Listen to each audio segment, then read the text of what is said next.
누가복음 24장 1절에서 6절 말씀 한 절씩 교독하겠습니다. 안식 후 첫날 새벽에 이 여자들이 그 준비한 향품을 가지고 무덤에 가서 돌이 무덤에서 굴려 옮겨진 것을 보고 들어가니 주 예수의 시체가 보이지 아니하더라. 이로 인하여 근심할 때에 문득 찬란한 옷을 입은 두 사람이 곁에 섰는지라. 여자들이 두려워 얼굴을 땅에 대니 두 사람이 이르되 어찌하여 살아있는 자를 죽은 자 가운데서 찾느냐. 여기 계시지 않고 살아나셨느니라. 갈릴리에 계실 때에 너희에게 어떻게 말씀하셨는지를 기억하라. 아멘. 아멘. 모두 자리에 앉으시겠습니다. 여러분, 제가 오늘 아침에 들었습니다. 예수님 부활하셨대요. 할렐루야. 첫 부활 주일 그 아침에 예수님의 부활을 아직 모르고 있는 여자들이 마리아와 막달라 마리아와 살로메가 이제 예수님의 시체에 향품을 발려드리기 위해서 무덤을 향해 가고 있었습니다. 근데 이 여자들에게 걱정거리가 하나 있었어요. 이 예수님 무덤에 가기는 가는데 걱정이 하나 있었는데, 마가복음 16장 3절에 서로 말하되 누가 우리를 위하여 무덤 문에서 돌을 굴려주리요 하더니, 우리가 무덤에 가기는 가는데 이 무덤의 입구를 가로막고 있는 이 큰 무거운 돌을 우리 힘으로는 옮길 수가 없는데 누가 우리를 위해서 이 돌을 옮겨줄 수 있을까? 이 고민을 하며 걱정을 하면서 무덤에 갔습니다. 근데 무덤에 도착해서 보니까 오늘 본문 2절 말씀에 돌이 무덤에서 굴려 옮겨진 것을 보고 걱정을 했는데 이미 돌이 굴려 옮겨져 있어서 무덤 안으로 들어갈 수 있었고, 무덤 안에 들어갔을 때 예수님의 시체는 보이지 않고 거기에 천사가 이 여자들에게 살아있는 자를 왜 죽은 자 가운데서 찾느냐? 그는 여기 계시지 아니하시고 살아나셨느니라. 부활의 소식을 여자들에게 전합니다. 바로 오늘 부활주일 주님이 저희들에게 주시는 메시지가 바로 천사들이 그 여자들에게 한 메시지입니다. 죽은 자 가운데서 주님을 찾으려 하지 말고, 죽은 세상에서, 죽은 인간의 힘에서, 죽은 인간의 생각에서 예수님을 찾으려 하지 말고 살아계신 예수님, 그가 여기 계시지 아니하시다. 그런데 중요한 것은 그 부활의 소식을 듣기 위해서 이 여자들은 무덤 안으로 들어가야 했고, 무덤 안으로 들어가기 위해서는 그 무덤의 입구를 막고 있는 이 돌이 옮겨져야만 했습니다. 오늘 부활주일에 저와 여러분의 삶에 있는 이 돌이 주님의 부활의 능력으로 굴려 옮겨지게 됨을 믿습니다. 근데 이 돌이 그냥 옮겨졌다 이렇게 말하지 않고 이 돌이 굴려 옮겨졌다 그럽니다. 굴러갔다는 것입니다. 그 당시의 무덤은 동굴과 같았고 그 동굴 입구에 큰 돌, 동그란 돌로 문으로 사용을 하였습니다. 그리고 이 돌을 좀 비교적 필요할 때에는 옮길 수 있도록 그 땅에다가 이렇게 약간 길을 만들어서 이렇게 밀 수 있도록, 그러면 돌이 동그라니까 이렇게 굴러가는 거죠. 저와 여러분의 삶에서 이 돌이 굴러가야 됩니다. 이 부활의 의미, 부활의 메시지는 돌이 굴려 옮겨졌다는 것입니다. 그런데 구약에 보면 여호수아에서 이제 이스라엘 백성이 애굽에서 나와서 40년간 광야 생활을 하다가 드디어 요단강을 건너서 하나님이 약속하신 땅, 가나안 땅으로 들어가게 되는데, 요단강을 건너고 이제 본격적으로 가나안을 점령하기 전에 그들이 머물렀던 곳, 그들이 진을 치고 머물렀던 곳이 길갈이라는 곳이었습니다. 그런데 이 길갈의 뜻이 굴러간다입니다. 오늘 본문에서 무덤의 돌이 굴려 옮겨졌다 그러죠. 굴러갔다 그럽니다. 그런데 바로 이스라엘 백성에게는 이 길갈이 굴러가는, 돌이 굴러가는 역사가 나타나는 곳이었습니다. 저와 여러분의 삶에서도 이제 이 길갈의 역사가 필요한데, 이 돌이 굴려 옮겨지는 것이 필요한데, 이 길갈에서 이스라엘 백성들은 무엇을 하였는가? 이 길갈에서 굴러간다는 의미를 가지고 있는 길갈에서 어떠한 일이 일어났는가? 그것을 보면 오늘 주님이 나에게 주시는 부활의 메시지, 부활의 의미가 무엇인지를 저희들이 깨닫게 됩니다. 먼저 이 길갈에서 일어난 일은 애굽의 수치가 떠나갔습니다. 굴러갔습니다. 여호수아 5장 9절입니다.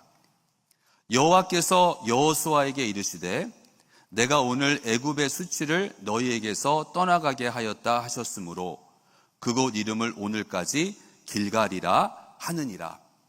길갈에서 하나님께서 하시는 말씀이 애굽의 수치를 내가 떠나가게 하였다, 굴러갔다. 애굽의 수치가 뭘까요? 저희들에게 애굽의 수치는 죄의 수치, 죄의 저주, 죄의 권세입니다. 이스라엘에게 애굽의 수치는 애굽에서 노예로 살았던 것입니다. 누군가의 노예 종으로 살았던 것입니다. 저희들은 죄의 노예로 살았습니다. 죄의 종이었고 죄의 수치를 받으면서 죄의 권세 아래 눌려 있었는데 주님의 십자가와 부활로 길갈, 애굽의 수치가, 죄의 저주가, 죄의 권세가 굴러 없어진 것입니다. 그래서 사도 바울은 고린도전서 15장에서 아주 담대하게 힘차게 선포합니다. 15장 55절 57절에 사망아 너의 승리가 어디 있느냐, 사망아 내가 쏘는 것이 어디 있느냐, 사망이 쏘는 것은 죄요 죄의 권능은 율법이라. 우리 주 예수 그리스도로 말미암아 우리에게 승리를 주시는 하나님께 감사하노니.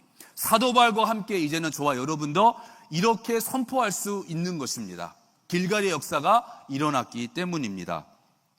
또 이사야 41장 12절에 네가 찾아도 너와 싸우던 자들을 만나지 못할 것이요 너를 치는 자들은 아무것도 아닌 것 같고 허무한 것 같이 되리니. 이 저주가, 수치가 사라지고 이제는 찾아도 찾을 수 없다, 주님이 말씀을 하십니다. 로마서 8장 1절입니다. 그러므로 이제 그리스도 예수 안에 있는 자에게는 결코 정죄함이 없나니. 이 정죄함이 우리에게는 수치였습니다. 정죄함이 우리에게는 모욕이었습니다. 이 정죄함이 우리에게는 죽음이었습니다. 그런데 이 정죄함을 주님께서 굴러 떠나가게 하셨던 것입니다. 저희들의 삶에서 막히는 일들이 있습니다. 저희들의 삶에서 아직도 죄의 권세에 눌릴 때가 있습니다. 그때 저희들은 바로 이 길갈의 역사를 우리가 선포하고 그 길갈의 역사를 붙잡아야 합니다. 저희 교단에 어느 여자 목사님이 계신데요. 한번 모임에서 그 여자 목사님을 뵀는데 참 동안이세요. 그래서 제가 목사님 어떻게 이렇게 나이에 비해서, 나이가 꽤 드셨거든요. 나이에 비해서 이렇게 참 동안이세요. 비결이 뭐예요? 그랬더니 제가 그 비결 알려드릴게요. 늙지 않는 비결 알려드릴게요. 그러시면서 목사님 손을 한번 이렇게 하세요. 그러더라고요. 그래서 저를 따라하세요. 나이야 가라! 나이야 가라! 이렇게 하면 젊어진대요. 저희들에게는 이 길갈, 이제는 여러분 삶에서 막힘이 있을 때 여러분 길갈을 외치십시오. 네. 길갈 외치시면 굴러 옮겨지는, 굴러서 사라지는 이 부활의 역사가 나타나게 될 줄로 믿습니다. 갈 길에서 두 번째는 할례를 행하였습니다. 여호수아 5장 3절에 여호수아가 부싯돌로 칼을 만들어 할례산에서 이스라엘 자손들에게 할례를 행하니라. 이 할례는 언약의 징표입니다. 하나님과 언약 관계에 있다는 이 진리, 이 사실을 선포하고 보여주고 또한 그것의 징표가 되는 것이 할례입니다. 할례를 받는다는 것은 나는 하나님의 자녀라는 거예요. 하나님과 이제 언약 관계 안에 있다는 것입니다. 그래서 할례를 베풀었다는 것은 길갈은 또한 부활의 의미는 저와 여러분이 이제는 더 이상 죄의 노예가 아니라 애굽의 노예가 아니라 하나님의 자녀라는 것입니다. 요한복음 1장 12절에 영접하는 자 곧 그 이름을 믿는 자들에게는 하나님의 자녀가 되는 권세를 주셨으니, 우리가 애굽의 노예가 아니라 죄의 노예가 아니라 하나님의 자녀라는 것입니다. 그래서 애굽의 수치가 떠나가고 할례를 주었다는 것은 우리가 지금까지 애굽의 종으로 애굽의 노예인 줄 알고 살았지만 우리의 진정한 신분은 무엇인가? 하나님의 자녀, 하나님의 나의 아버지가 되시고 나는 하나님의 아들, 하나님의 딸이 된다는 것입니다. 그리고 세 번째로 길갈에서 이제 이스라엘 백성은 유월절을 지켰습니다. 여호수아 5장 10절입니다. 또 이스라엘 자손들이 길갈에 진쳤고 그달 14일 저녁에는 여리고 평지에서 유월절을 지켰으며, 이 유월절 명절을 지켰는데 이 유월절 명절은 출애굽을 기념하는 명절입니다. 이스라엘 백성이 애굽에서 나올 때에 시작된 유월절입니다. 애굽에서 나온 후에도 매년 이스라엘 백성은 유월절을 기념하고 유월절을 지켰습니다. 그러니까 이 유월절은 출애굽과 관련된 명절, 유월절은 바로 출애굽을 의미하는 것입니다. 애굽에서 나왔다는 것입니다.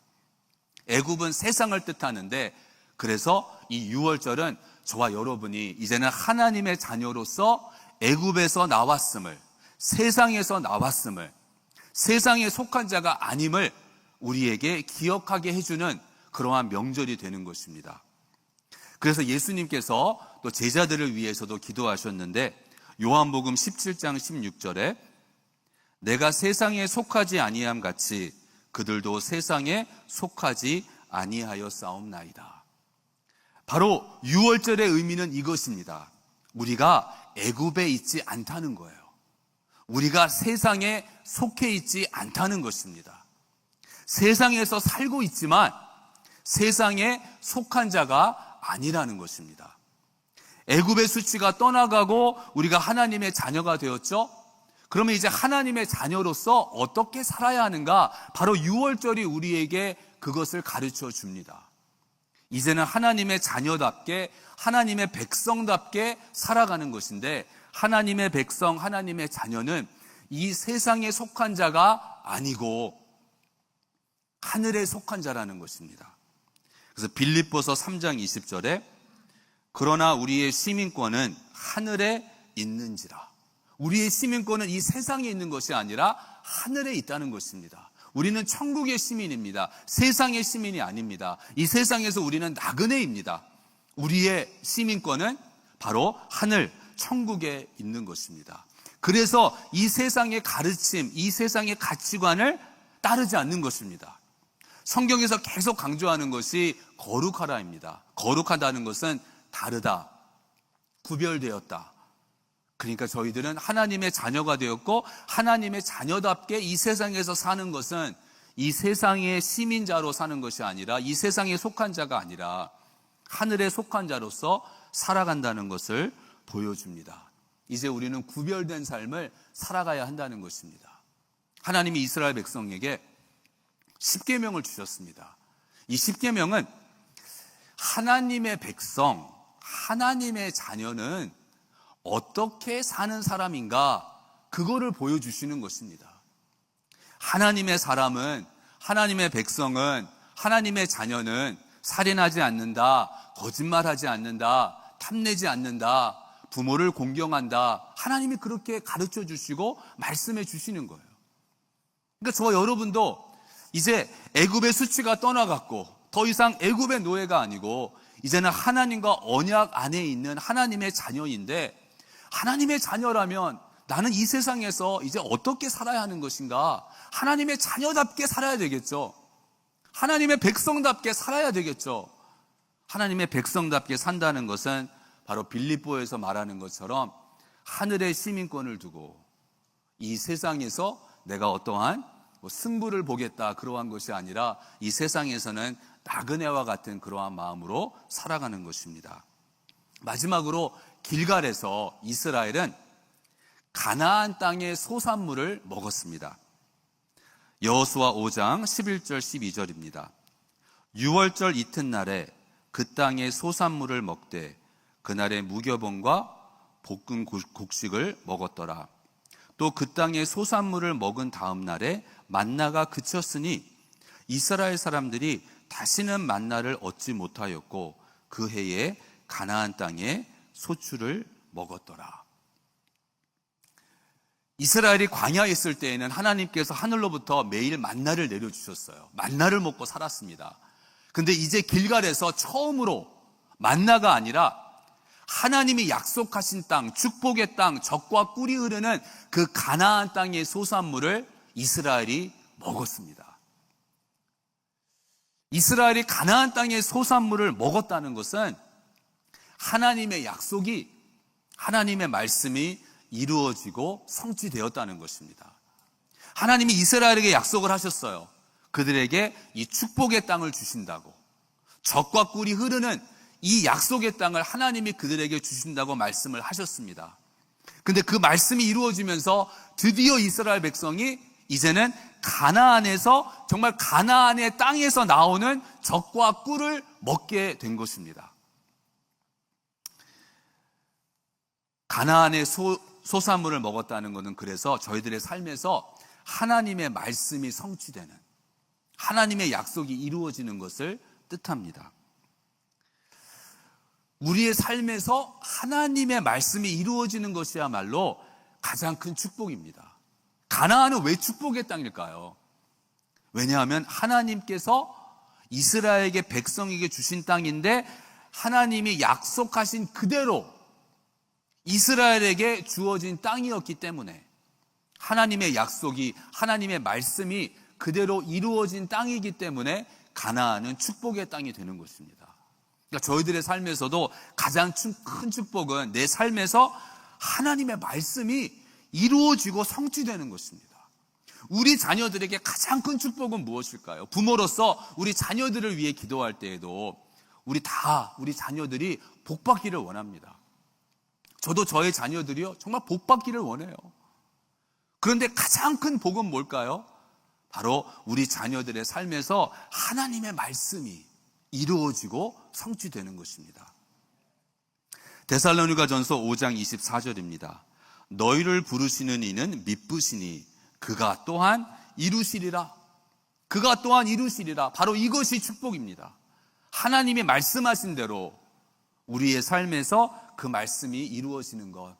그러니까 저희들은 이제 이 부활의 능력, 부활의 생명으로 인해서 이제는 애굽에 더 이상 갇혀 있는 것이 아니라 우리는 홍해를 건넜고 요단강을 건넜고, 그리고 이제는 가나안 땅에서 가나안의 소산물을 먹는, 이제 더 이상 그 옛날의 삶이 아니라 이제는 거듭났기 때문에, 그리고 더 이상 광야에 있는 것이 아니기 때문에 이제는 소산물, 땅의 소산물을 먹는, 저희들 더 이상 만나를 기다려서는 안 됩니다. 더 이상 만나를 찾으면 안 됩니다. 가나안 땅에 들어가면서 만나는 그치는 것입니다. 이제 만나가 되는 그 하나님의 말씀이 이제는 땅의 소산물로서 하나님이 이스라엘 백성을 이제는 그 땅의 소산물로 먹여주시고 지탱을 해주십니다. 이제 이 부활의 의미를 저희들이 깨달았습니다. 내 삶에서 길갈, 돌이 굴려 옮겨지는 그 부활의 역사가 일어날 때 죄의 수치와 저주는 굴러 떠나가고, 그랬을 때에 내가 하나님의 자녀임을, 천국의 시민임을 다시 한번 확인하는 가운데에 이 세상에서는 나그네로 살아가고, 그런데 그러한 삶 가운데에서도 놀랍게도 하나님은 하나님의 말씀을 우리들의 삶에서 이루어 주시는 것입니다. 저와 여러분의 삶에서 하나님의 말씀이 땅에 떨어지지 아니하고 있는 그대로 이루어지게 되기를, 바로 그러한 부활의 생명, 부활의 삶, 부활의 능력을 저희 모두가 주님 안에서 누릴 수 있기를 주님의 이름으로 축복하고 또한 선포합니다. 여러분, 길갈입니다. 아멘. 길갈입니다. 길갈입니다. 떠나갔습니다. 스치는 떠나갔습니다. 주님 다시 사셨습니다. 기도하겠습니다. 우리를 위해 죽으시고 부활하신 주님의 그 부활의 생명, 부활의 능력을 또한 우리에게 부어주심을 감사합니다. 이제 애굽의 수치는 굴러 옮겨졌습니다. 이제 죄의 저주와 죄의 수치와 죄의 권세는 굴러 떠나갔습니다. 주님, 이제 하나님의 자녀로서 하나님의 백성으로 천국의 시민으로 살아갈 때에 가나안 땅의 소산물을 먹을 수 있게 하여 주시고 우리의 삶에서 하나님의 말씀을 온전히 이루어 주시옵소서. 우리의 삶이 막힐 때에, 문들이 닫혀 있을 때에 이제는 길갈을 외치며 나아가겠습니다. 부활의 그 능력을 선포하며 나아갈 때에 하나님의 백성, 하나님의 자녀들의 삶을 가로막고 있는 죄의 돌들이 다 옮겨지게 하여 주시옵소서. 예수님의 이름으로 기도합니다. 아멘.